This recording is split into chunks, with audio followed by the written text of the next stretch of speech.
A mother is allegedly caught on camera throwing and kicking her 3-year-old son. We speak with the detective sergeant on the scene of her arrest to go over how this unfolded and what happens next. Welcome to Sidebar, presented by Law&Crime. I'm Jesse Weber. This is a bad one. We're going to go over to Sunny Isles Beach, Florida, where 29-year-old Yulia Storozhuk has been arrested. For what? Felony child abuse charges for allegedly throwing and kicking her 3-year-old son. And guess what? This was apparently all caught on doorbell camera footage. Now, we aren't going to show you the video because, honestly, it is just so disturbing and graphic. But it is exactly like I said. She appears to throw him down multiple times, kicks him while on the ground. There's another video where she allegedly holds him down as he tries to get up. Now that she's been taken into custody and she's being held in a $5,000 bond, her child is in the care of the Department of Children and Families. I want to bring in right now Detective Sergeant Javier Estevez, who was one of the responding detectives on the scene when this mother was arrested. Detective, thank you so much for coming on to talk about this. Now, it's my understanding you were the supervisor on this. Can you just tell us, how did this come to light? How did it come to the attention of law enforcement what she was doing? Thank you for having me.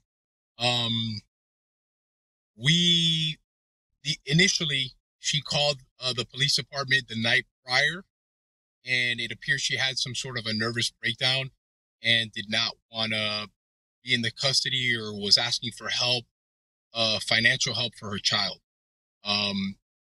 Officers responded and investigated. There was no signs at the moment of any injuries or anything. The child was asleep in bed. The next morning, a concerned neighbor who saw the horrific video. It's one of the worst things I've seen in 22 years as an officer. The neighbor came by and shared the video from their doorbell camera, and we were able to see all the footage that everyone saw. So let me just be clear, that footage that we've seen, that is from the neighbor? I mean, where was the pushing and the kicking occurring? In Yulia's residence or the neighbor's residence? No, in the hallway of the apartment complex. The hallway of the apartment complex. I got you. Right. And so the neighbor saw this and immediately was like, what is going on? Did the neighbor have any ideas anything like this was happening, or was the neighbor just shocked? The neighbor was, look, anybody who sees anything like that is going to be shocked. Right. It's human nature. The neighbor, we interviewed the neighbor. The neighbor said that they'd heard screaming coming from the apartment. They never imagined it was from a child. When you watch the video, in an eerie way, the child is very tolerant of the suffering which leads me to think that this occurred more than once. We're going to get into that in a minute. You know, look, just from a human point of view, I'm watching this, and anytime I see a case of a child being abused, it's horrifying. But to have it come from the mother, allegedly, is just, it amplifies it. And so if you can walk us through what the actual arrest was like and how that went down. So we went to the office of the apartment complex. We got her information from the management. They're very cooperative with us with any investigation we've had there. We contacted her on the phone just to see if she was home, or we knocked on the door. We didn't want to give ourselves away. Obviously, with the nature of the call, it's important that we wanted to do the right thing for the kid and take her into custody and intervene. The management gave us the information. We went in, knocked on the door. She opened the door, unsuspecting to what we were there for. She thought it was for a different call. I forgot what we told her. I think it was a fraud. And when she opened the door, after seeing her that it was the same person in the video and asking her if she had a kid in the apartment, which she said yes, he's asleep in the room. We went in and checked on the kid, and we put two and two together, and we took her into custody. At that point, she was hysterical and begging us not to take her. She didn't know what it was about. When we talked to her outside, we didn't want to talk to her in front of her roommate. She became apologetic and said this is the only time that's happened. So on. Did she first try to deny it and say, I don't know what you're talking about? No. So when you approach in the apartment and tell her that she's under arrest, she didn't immediately say, "I'm sorry." It was after, when you had a chance to talk to her. I mean, was she just in shock at first? Because I was wondering if she first denied it and then said, "No, I did this, but let me explain." Correct. She didn't know what we were putting her in handcuffs for. We Right. told her to just cooperate with us. She became somewhat cooperative at the time. When we walked her out and explained it to her, she's like, "Oh, this is the first time it's happened. This is the only time it's happened. I'm a good mother. I'm a good mother." And she just went on with that. What kind of injuries did you observe on the child? Scratches and bruises uh, all over the upper torso. We didn't get to, the from the waist down. Yeah. We wanted to leave that to the experts. We had more than enough of what we needed at that point. I know it's really early, but any way to determine whether or not these injuries, and I know there was also redness on his cheek and the forehead, if this was all caused by the pushing and the kicking, or whether this was, as we're about to talk about in a minute, from a prior incident. She had said that she only ever, this was the first time this happened, or the only time it happened, but any way to determine if those injuries were older? It's I don't want to get too speculative Sure. with regards to the injuries. I can tell you that what we saw from the child and the child's body is consistent with the pushing and the kicking. In my opinion, from my training, um, there seemed to be older bruising on the child's body. But again, I'm waiting on the investigation from experts who do that for the state. But in my opinion, there may have been some older bruising, which are indicative of blood or the visibility.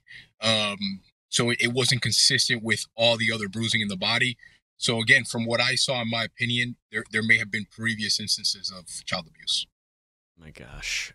And what was the best you can, what was the child's reaction to this? I mean, how did you inform the child what was going on? We didn't. Um, Initially, when we met the roommate, who also lives, her roommate, she has a female roommate who lives in the apartment. Listen, we're cops. At first, we were kind of skeptical about her knowledge. As the investigation went on, um, it was clear that I don't think the roommate had any idea that this was happening. Maybe not to that extent. Maybe more of a level of corporal punishment. I hate downplaying it, but I'm just being honest with you. Yeah. The roommate was extremely cooperative with us. Came to the station. The reason for that was we had a big barrier. They're immigrants from Ukraine who came here because of the war. The child only speaks Ukrainian, and Mm. the child with the roommate was very comfortable. And that was one of the things that we wanted, at least during the investigation, especially after the traumatic incident the child just went through the night before, to make him feel comfortable for the next few hours and not, he's a 3-year-old baby boy. I'm a father of two. My heart was broken. I've been a cop for 22 years. Completely heartbroken from what I saw. It's horrifying. It's horrifying. We're not showing it for a reason, because it's really, really disturbing to see. You had mentioned it's one of the toughest things that you've ever seen in your career. I am curious, from your perspective, if law enforcement didn't get involved at this point, you think the child's life was in danger? My opinion, Yeah. yes. I think if the real person, look, I did my job. I'm trained and paid to do what I do, and I'm a human being with a heart. The person here who's we're not talking about is the neighbor who sat there and looked through the video and had the courage to show up to the police department and bring this to our attention. This was a pretty an easy case from the standpoint of proof. Um, but the real person here that no one talks about is the neighbor. The neighbor could have just swiped left or whatever they do with their camera, their doorbell camera, never said a word and said, "You know what? I'm not getting involved. I don't want any problems." And you know what? God bless them for coming forward and showing us that and letting us do our job. No, absolutely. That neighbor's a hero for shedding this light. Because how many times do we cover cases where there is abuse and we just don't know about it? Because who's going to say it? I mean, if there's no eyewitness to it, the child's not going to say it, and so you really deal with these situations where we might not have known that this was occurring. You mentioned the roommate. Any idea what knowledge the roommate had about what was going on? Initially, when we met her, and again, being a seasoned officer in law enforcement, not a great deal of time, but long enough to kind of feel people out. We were kind of reserved. And then the more time went on and the more comfortable we saw the child around the roommate, I really don't feel that the roommate knew that there was this extensive child abuse occurring between the mother and the son. We interviewed her as well. She was extremely cooperative. She gave us a statement. She identified the mother. What you'd want for an investigation like this. Sometimes people don't want to get involved. That's my friend. Can I call my attorney? Which is normal, and it's a right that you have, and you don't have to do anything. On the contrary, she was very forthcoming.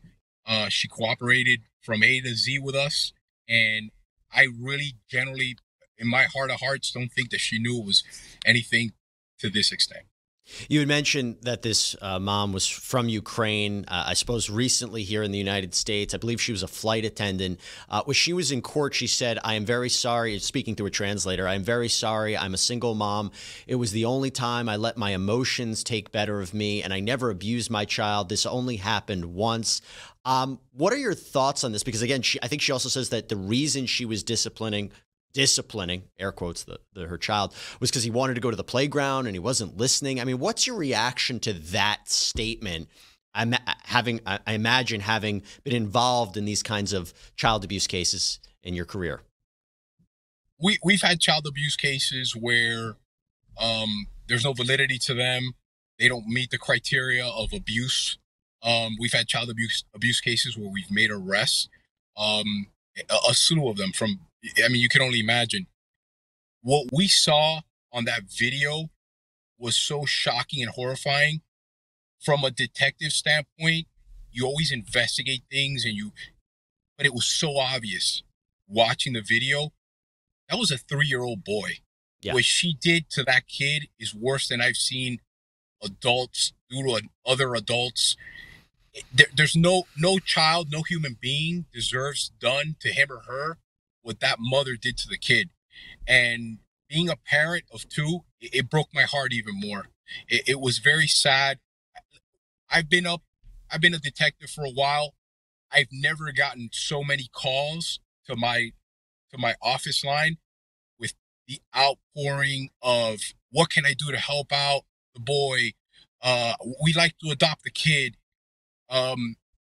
It was such a case that touched everyone in the detective bureau and in the agency. If you watch that video again, if you look at our chief's eyes, he was shocked at what he saw. And he's been a cop longer than me and a detective longer than me. It was difficult to watch. I mean, I'm not doing it any justice. No. For me, it was the sound. It was the sound of the boy hitting the floor after that throw that's going to stay with me more than anything, is how loud that was, that slam. You talked about the child, a couple of things there.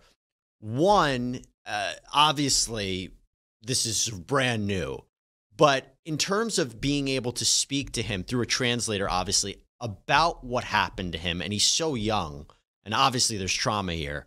What goes into, or what is the plan to actually get more information from the child? And number 2, what is going to happen to him? You talked about how some people want to adopt him. I understand he's in the state custody right now. So A, what is the ability to speak with him about what happened? And B, what's going to happen to him? With a case like this, the video and the quality of the video, it's so obvious. We went beyond the probable cause threshold that one would need to make an arrest. It's difficult for us as an agency to interview a child. There's a process. There's something with the state attorney's office called Christie House here in Miami. They're amazing. They do forensic interviews on the kid or kids, whatever, the case may be. And with us in regards to interviewing the child, because of the language barrier, we just kind of asked the child very roundabout questions. We really didn't need we didn't need much information from the child for the arrest portion. And we didn't want the child to relive what happened. Yeah. We wanted to leave that in the hands of the experts. I had more than what I needed with the video that was provided by those amazing neighbors. And that child sat in my office for hours. He was very skittish, almost like a battered pet that doesn't want to go up to someone, let them touch him. And after a while, the kid got comfortable with me, and you can just see in his eyes, like he's been through a lot. Yeah. And do you know what's going to happen to him? So the child's in Department of Children and Families custody. I know they're running tests, that they do medical tests and a slew of tests for the child's well-being. And I know they're going to try to place him in the proper care or proper home. I don't know long-term. That's going to depend on a judge and the state attorney's office with what they want to do. But I know that he's not going to get beat up by his mother anymore. And that gives me a little bit of peace of mind. Yeah, there was an order put in place that she is to have no contact with him. Which is what about the right thing to do. 100%. And that's if she gets out on what I think is a $5,000 bond. By the way, is she still in custody, or has she been released, as far as you know, at the time of this recording? What I know, I think she's been released. She has been released. So she has supposed to no contact with the child.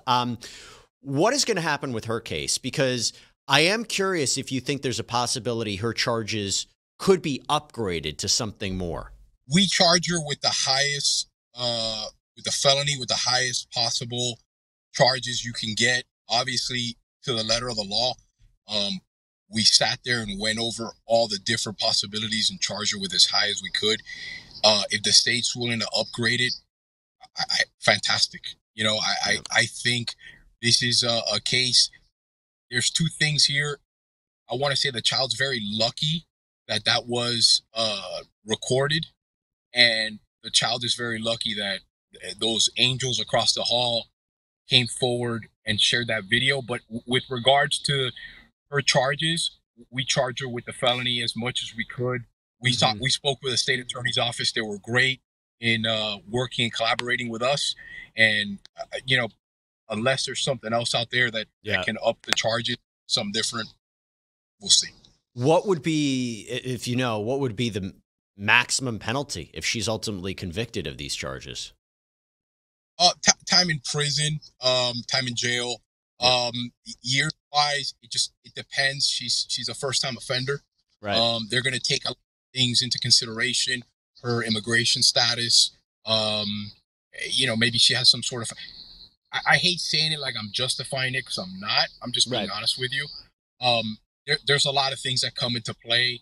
But I got to be honest with you. It's almost like a unicorn of a case where you get people making allegations and different things, and you have a witness that saw something, and we're trying to get a description, and we're interviewing. This is all on video. This is cut and dry. Yeah. So it is what it is. I mean, not only is it on video, she admitted it. So I don't really know how you defend a case like this. No. In your experience, why do we see this? I mean, why do we see this kind of abuse? You heard her say she might have been overwhelmed as a single mother. I mean, I'm not justifying it. I'm just repeating what allegedly she said. Why do we see these kinds of cases? The two things, in my opinion, that stand out are a culture. And I'm not justifying it, but the culture in the Ukraine may be something where this is a common way of parenting. I'll be honest, I'm not sure. I'm not well versed in Ukrainian culture. I have Ukrainian friends that I'm really good friends with. I've never seen that kind of behavior, and they come here to the States, and it's different. I'm from immigrant parents. There's a line between corporal punishment and child abuse. There's acceptable corporal punishment, and then there's child abuse. Right. I've seen it all. And the other part of it that no one talks about, and I don't want to get political, I'm just being honest. There's a lot of people coming into the country that are not They're undiagnosed mentally ill. After speaking to the mother, I firmly believe that there's something there with that. I'm not an expert on that by any means. I'm not a doctor. Right. But from being a cop again, 22 years, I would venture to say something to that there. No, that's an interesting and disturbing perspective on that. I mean, I think it's important that you noted that. Listen, Detective Sergeant Javier Estevez, first of all, thanks for coming on. But more importantly, I know you said the neighbors, and obviously they played such a major role in this, but just want to thank you and your team for doing what you do, because this could have ended so much worse. So thank you for doing this. Thank you for you and the neighbors saving this child's life, and we will see where it ultimately goes. But really appreciate it, as always. Thank you. I appreciate coming on here, and we're very supportive. Our agency and our commissioners are very supportive of this. They've tried hard to try to put out that there are so many people have called to try to get help for this child. It's a horrible situation, but it's good to see that there is, especially in this world in 2023, there's good human beings out there that are calling and they want to help this kid out, and the state did a great job working with us. Thank you for your time. No, of course, and hopefully this child gets the love and attention that he deserves. Absolutely. Thank you so much, Detective Sergeant. That's all we have for you here on Sidebar, everybody. Thank you so much for joining us. Please subscribe on Apple Podcasts, Spotify, YouTube, wherever you get your podcasts. I'm Jesse Weber. Speak to you next time.